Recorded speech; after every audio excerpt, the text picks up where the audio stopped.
Arjun couldn't sleep that night. The question kept repeating in his mind. If David never abandoned them, then who did? Every time he closed his eyes, he saw the photograph. His mother, David, and himself as a baby. For 32 years, he believed he knew his story. Now nothing made sense anymore. The next morning, he returned to his parents' house. His father was sitting outside, drinking tea. The same calm smile. The same familiar face. Nothing had changed. Yet everything felt different. "Morning, Dad."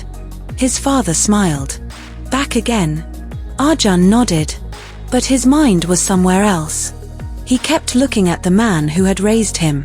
The man who had been there for every important moment of his life. Every birthday. Every school event. Every achievement. Every failure. His father noticed. "Something bothering you?" Arjun forced a smile. "Just tired." Before another word could be spoken, his phone vibrated. Voicemail received.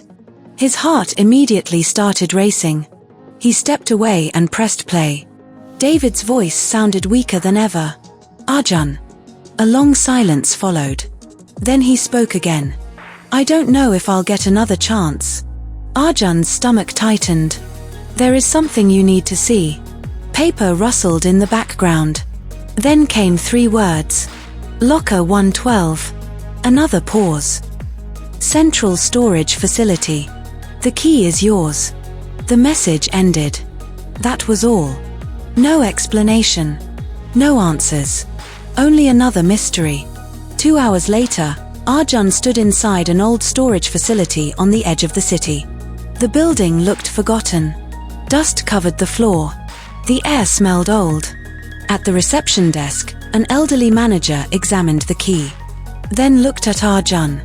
For a moment, his expression changed. Recognition. "You must be David's son." Arjun froze. Even here, people knew. The manager quietly pointed toward a long corridor. "Last row. Locker 112. Arjun walked slowly, his heartbeat growing louder with every step. Finally he stopped. Locker 112. The key fit perfectly. His hands trembled.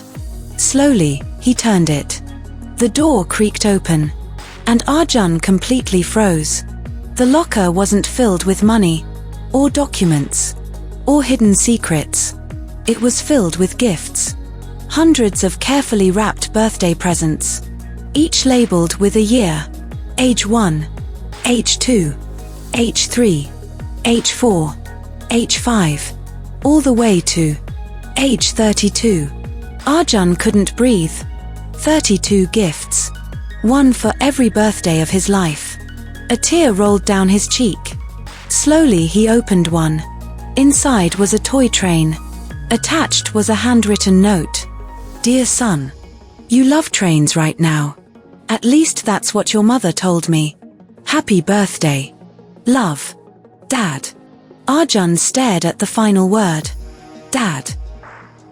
He opened another gift. Then another. And another. Every box contained a note.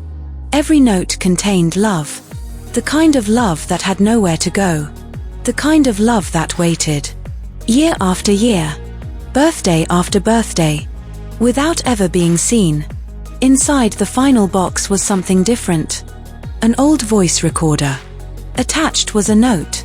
"If you're hearing this, I finally found you." Arjun pressed play. A younger version of David's voice filled the room. "Happy first birthday, son." Another recording. "Happy second birthday." Then another. And another. 32 recordings. 32 birthdays. 32 years of waiting. By now, tears were streaming down Arjun's face. Because nobody spends 32 years pretending. This was real. This was love. Then he noticed something hidden beneath the final box. A sealed envelope. Written on the front were 6 words. "Open only after the recordings." His hands shook as he opened it. Inside was a single letter. The first sentence immediately caught his attention. "The story you were told is incomplete." His heartbeat quickened. He kept reading. Then came the sentence that changed everything. "Your mother never left me. I lost my memory." Arjun stared at the page. Lost his memory? The letter explained the accident, the hospital, the years of confusion, the struggle to remember who he was.